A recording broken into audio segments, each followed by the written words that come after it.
नमस्कार मेरे नौजवान साथियों, कैसे हैं आप सब। आशा करता हूं आप सभी स्वस्थ और प्रसन्न होंगे और लगातार सीख रहे होंगे। मैं Prem, assistant professor PSMPG college, geography department Kannauj, आपका स्वागत करता हूं अपने YouTube channel geography with Prem में। दोस्तों, मैपिंग सीरीज के अंतर्गत आज हम चर्चा करेंगे ब्रह्मांड और सौरमंडल के बारे में। ठीक है, तो चलिए शुरू करते हैं आज का लेक्चर। पृथ्वी जिस पर हम रहते हैं सौरमंडल का एक भाग है और सौरमंडल आकाश गंगा का एक भाग है तथा लाखों आकाश गंगाओं का समूह ब्रह्मांड कहलाता है।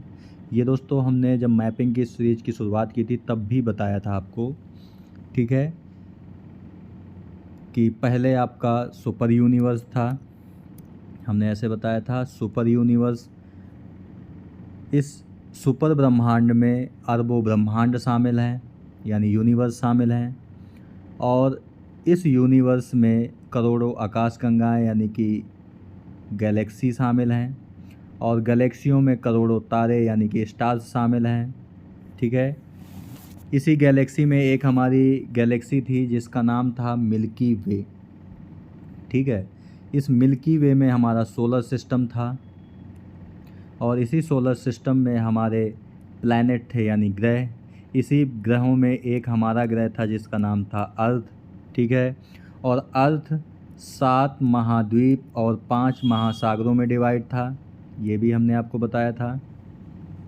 ठीक है, तो यही चीज़ यहाँ पर भी बताई जा रही है कि पृथ्वी जिस पर हम रहते हैं वह एक सौरमंडल का भाग है, सौरमंडल आकाशगंगा का भाग है और लाखों आकाशगंगाओं का समूह ब्रह्मांड कहलाता है। ठीक है, और लाखों ब्रह्मांडों का समूह सुपर ब्रह्मांड कहलाता है। ठीक है, यानी सुपर यूनिवर्स कहलाता है। तो ये आपको याद रखना है।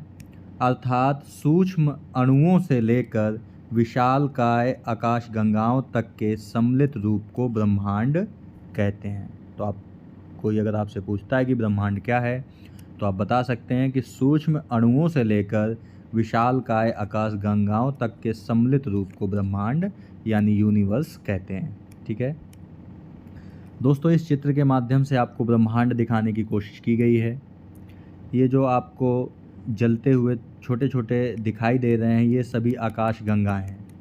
ठीक है, तो इन आकाशगंगाओं की आप काउंटिंग नहीं कर सकते हैं, यानी करोड़ों अरबों आकाशगंगाओं का समूह ब्रह्मांड कहलाता है।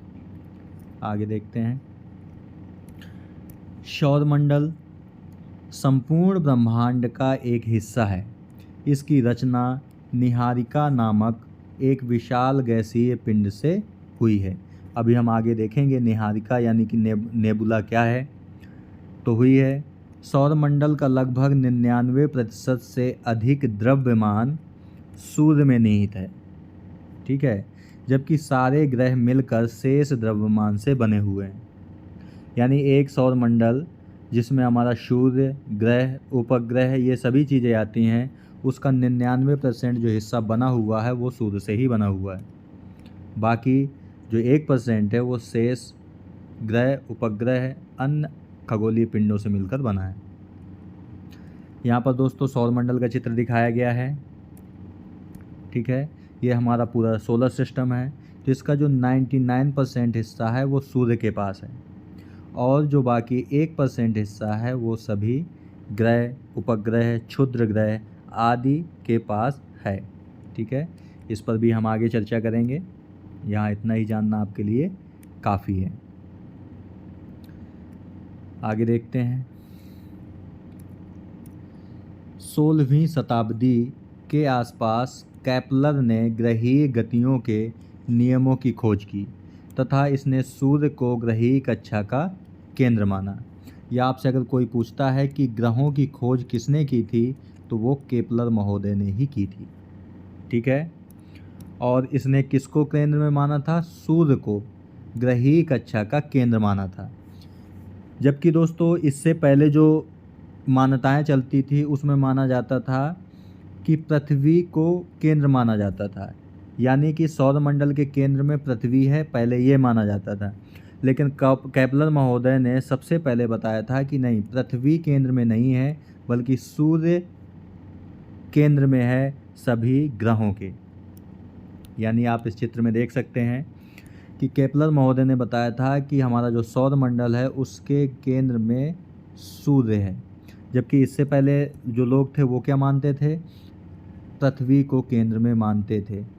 ठीक है, तो ये आपको याद रखना है।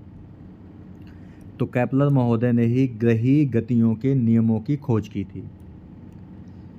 इन्होंने ग्रहों की गति से संबंधित 3 नियम दिए। किसने? केपलर महोदय। पहला था सूर्य के चारों ओर एक ग्रह की कक्षा एक दीर्घवृत्त है। दीर्घवृत्त का मतलब है दोस्तों, मान लीजिए सूर्य है अगर आपका, तो जो मान लीजिए पृथ्वी है, तो पृथ्वी जो चक्कर लगाएगी वो कुछ इस प्रकार से लगाएगी। इसे हम दीर्घवृत्ताकार बोलते हैं। यानी एक समय वो पास होगी, एक समय वो सबसे दूर होगी, तो एक समय सबसे पास में होगी।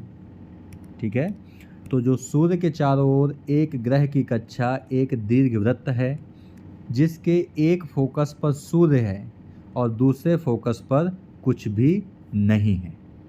ठीक है।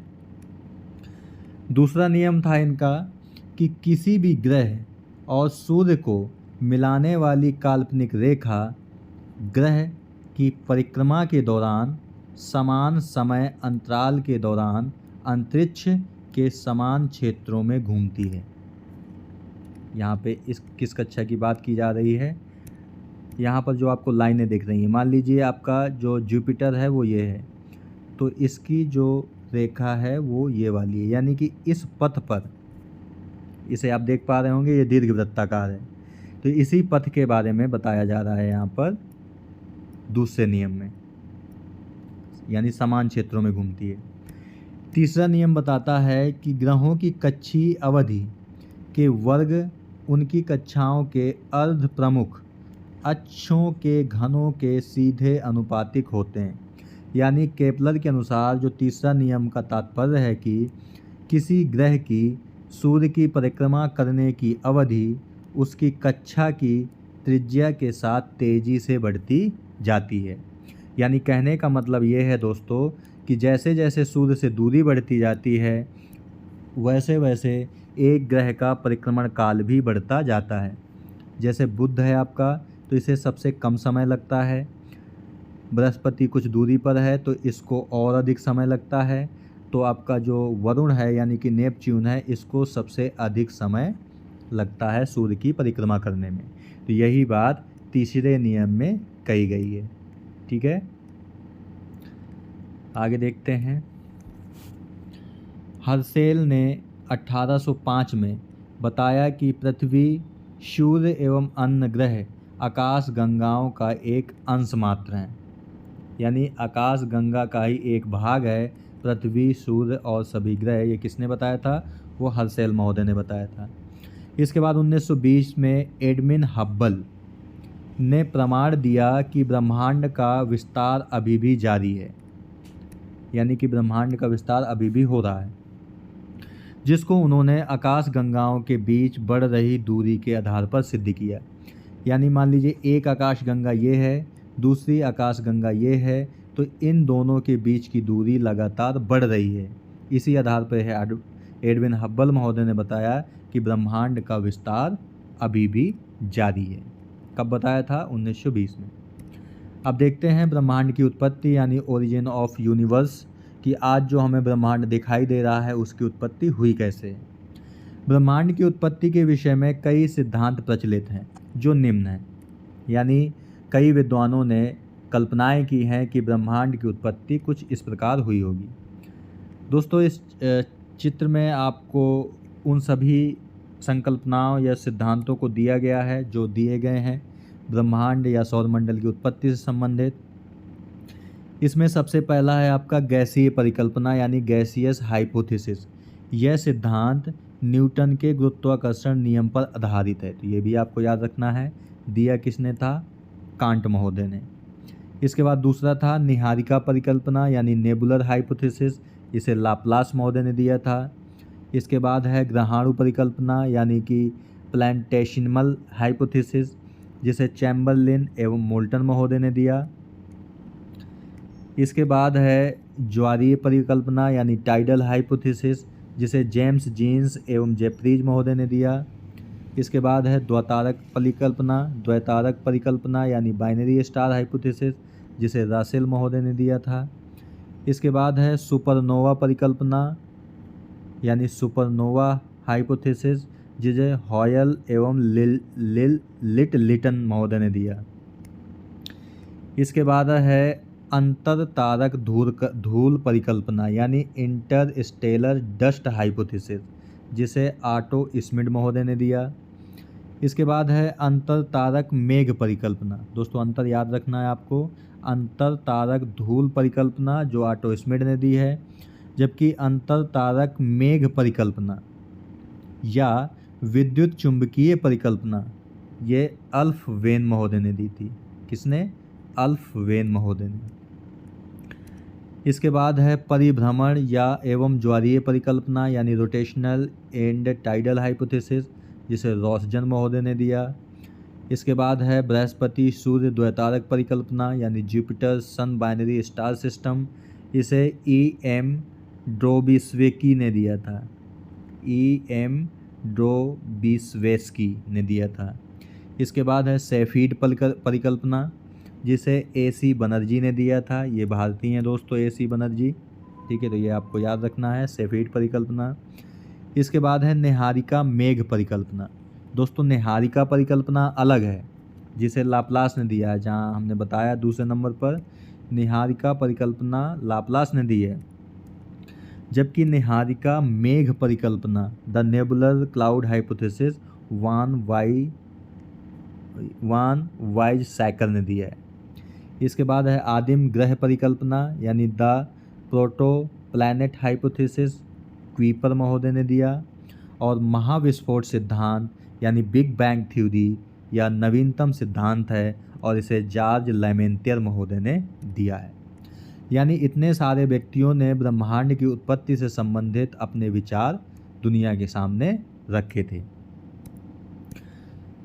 इन सभी सिद्धांतों में दोस्तों बिग बैंग सिद्धांत सर्वाधिक प्रचलित और मान्य है।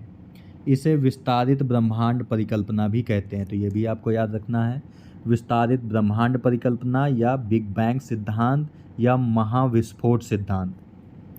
इस सिद्धांत का प्रतिपादन बेल्जियम के पादरी जॉर्ज लैमेंटियर ने 1927 में किया। तो ये आपको याद रखना है कि बिग बैंग थ्योरी या विस्तारित ब्रह्मांड परिकल्पना या महाविस्फोट सिद्धांत किसने दिया था? तो जॉर्ज लैमेंटियर ने दिया था। कब? तो 1927 में। और ये कहाँ के थे? तो बेल्जियम के पादरी थे। ठीक है। बाद में इसी सिद्धांत को रॉबर्ट वेगनर ने 1967 में इस सिद्धांत की व्याख्या प्रस्तुत की। दोस्तों आपको रॉबर्ट वेगनर और अल्फ्रेड वेगनर में अंतर हमेशा याद रखना है, क्योंकि अल्फ्रेड वेगनर जो थे उन्होंने महाद्वीपीय विस्थापन परिकल्पना दी थी, जबकि रॉबर्ट वेगनर ने बिग बैंग सिद्धांत का ही व्याख्या प्रस्तुत की या विस्तृत रूप पेश किया था। विस्तारित ब्रह्मांड की परिकल्पना यानी बिग बैंग सिद्धांत की पुष्टि डॉपलर प्रभाव से भी की जा चुकी है। ठीक है, तो ये भी आपको याद रखना है। तो इस सिद्धांत में बताया क्या गया है? इस सिद्धांत के अनुसार ब्रह्मांड लगभग 13.17 अरब वर्ष पूर्व, कितना? 13.7 अरब वर्ष पूर्व भारी पदार्थों से निर्मित एक गोलाकार सूक्ष्म पिंड था। गोलाकार सूक्ष्म पिंड यानी कि आज से लगभग 13.7 अरब वर्ष पूर्व संपूर्ण ब्रह्मांड इस गोल आकार के सूक्ष्म पिंड में था, जिसका आयतन अत्यधिक सूक्ष्म और ताप व घनत्व अनंत था। यानी इस पिंड का आयतन भी बहुत सूक्ष्म था, तापमान भी बहुत अधिक था और घनत्व भी बहुत अधिक था। बिग बैंग की प्रक्रिया में इसके अंदर महाविस्फोट हुआ और ब्रह्मांड की उत्पत्ति हुई। यानी कि आज भी दोस्तों अगर किसी चीज़ में तापमान बहुत ज़्यादा है और घनत्व बहुत ज़्यादा है तो वह विस्फोट का कारण बनता है। आपने शादी समारोह वगैरह में पटाखे फटते हुए देखा होगा। पटाखे में एक डोरी लगी होती है, जब इस डोरी में आग लगा दी जाती है, यानी इसका तापमान बढ़ा दिया जाता है, तो पटाखे में घनत्व तो पहले से भी बहुत ज़्यादा होता है, तो तापमान जैसे ही इस पे पहुंचता है इसका विस्फोट हो जाता है। तो यही प्रक्रिया आज से 13.7 अरब वर्ष पूर्व कुछ इस ब्रह्मांड में हुई थी, जो कि एक गोलाकार सूक्ष्म पिंड था उस समय। ठीक है। विस्फोट के फलस्वरूप अनेक पिंड अंतरिक्ष में बिखर गए, जो आज भी गतिशील अवस्था में हैं।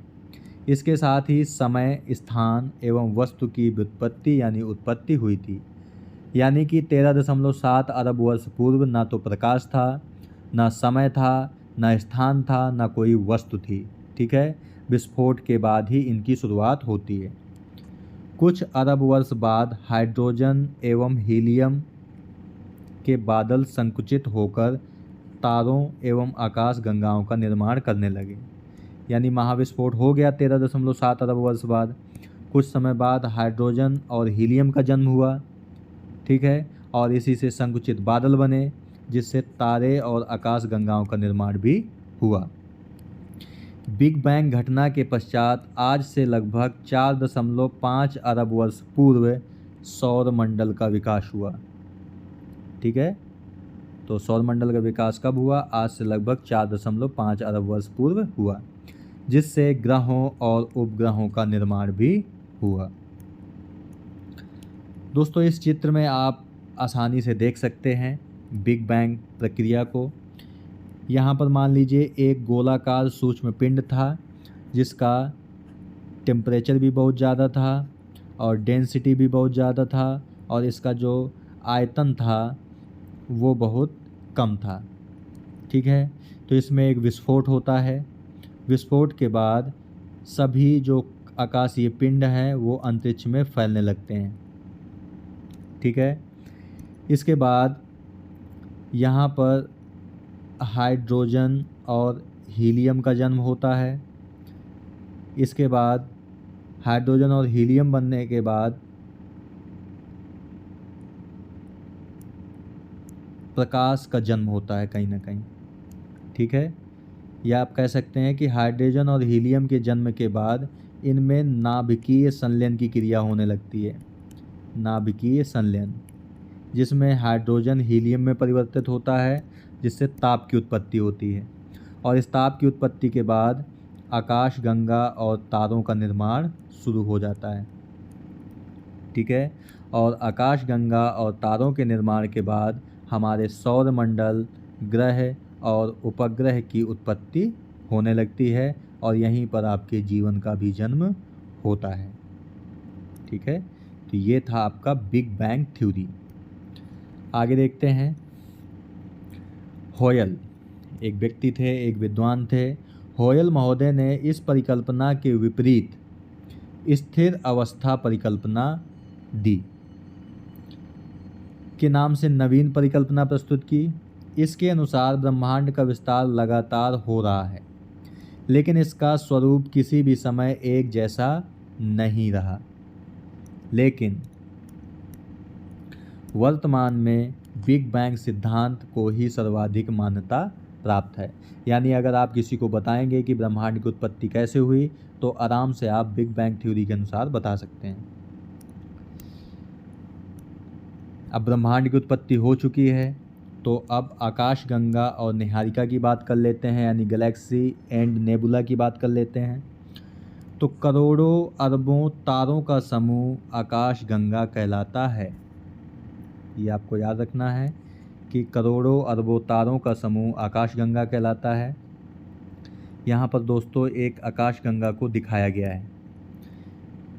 ये आपको वाइट कलर का जो दिखाई दे रहा है, ये सभी तारे हैं दोस्तों। छोटे बड़े तारे सभी मिल कर के एक आकाश गंगा का निर्माण करते हैं। ठीक है। तो इन्हीं करोड़ों अरबों तारों के समूह को एक आकाश गंगा कहते हैं।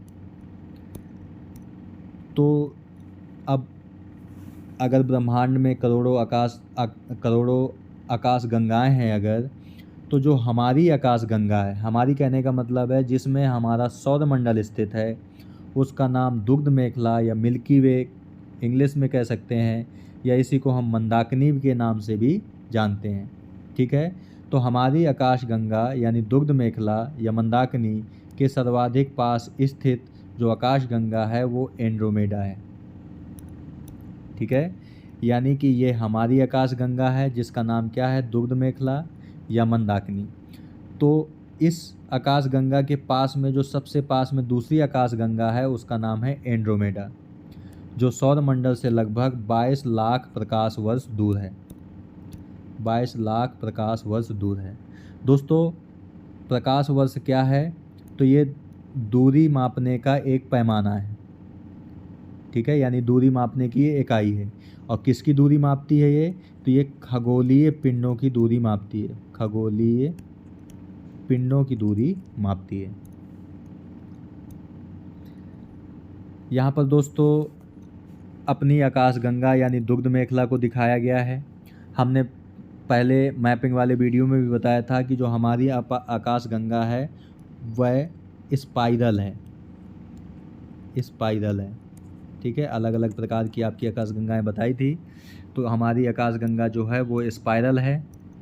और इस आकाशगंगा में यानी दुग्ध मेखला में हमारा जो सौरमंडल है वो यहाँ पर है। ये हमारा सोलर सिस्टम है और इसी में आपके प्लैनेट हैं, इसी में आपके सैटेलाइट यानी उपग्रह हैं, इसी में आपके क्षुद्र ग्रह हैं, सभी चीज़ें इसी में स्थित हैं। तो ये हमारा सौरमंडल है। ठीक है, आगे देखते हैं। और स्पाइरल आप देख पा रहे होंगे, स्पाइरल कुछ इस प्रकार का होता है। ठीक है, तो ये हमारी आकाशगंगा है। अब बात कर लेते हैं निहारिका की, कि निहारिका यानी कि नेबुला क्या होता है। तो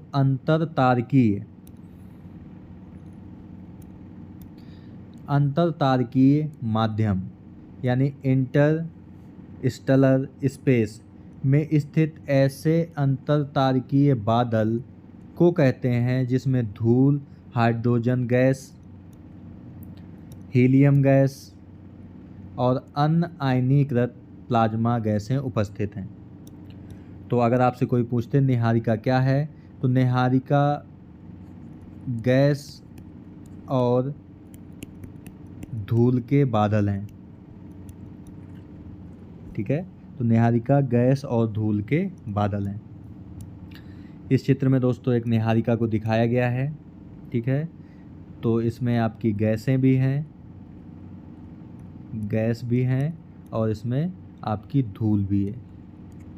तो गैस और धूल के बादल को निहारिका कहते हैं। ओरियन नेबुला यानी ओरियन निहारिका हमारी आकाशगंगा यानी मंदाकिनी का जो सबसे शीतल और चमकीले तारों का क्षेत्र है उसे हम ओरियन नेबुला कहते हैं। ठीक है, आकाशगंगाओं के प्रतिसरण नियम, प्रतिसरण का मतलब होता है दोस्तों आकाशगंगाएं एक दूसरे से दूर जा रही हैं लगातार, उसे हम प्रतिसरण नियम कहते हैं। ठीक है, और इसी प्रतिसरण नियम को एडमंड हब्बल महोदय ने 1920 में दिया था। तो ये भी आपको याद रखना है। ठीक है, अगला पॉइंट है दोस्तों कि मंदाकिनी को गैलीलियो ने सबसे पहले 1610 में देखा था। क्योंकि दोस्तों आपको पता है कि दूरबीन का आविष्कार सबसे पहले किसने किया था, तो ये किया था दूरबीन का आविष्कार गैलीलियो महोदय ने ही किया था। तो गैलीलियो महोदय ने ही सबसे पहले 1610 में अपनी यानी कि हमारी आकाशगंगा मंदाकिनी या दुग्ध मेखला को देखा था। दुग्ध मेखला को देखा था। ठीक है, तो ये आपको याद रखना है। कब देखा था, 1610 में। किसने, गैलीलियो महोदय ने देखा था, क्योंकि दूरबीन का आविष्कार गैलीलियो महोदय ने ही किया था। ठीक है, तो दोस्तों आज की वीडियो में यहीं तक, क्योंकि वीडियो लगातार लंबा होता जा रहा है। ठीक है, तो हम यहीं तक बात करते हैं आज आपसे, और अगले वीडियो में आपसे बात करेंगे तारों के बारे में, यानी कि तारों का जन्म कैसे हुआ, उनका विकास कैसे हुआ। ठीक है, इन सब पर हम चर्चा करेंगे।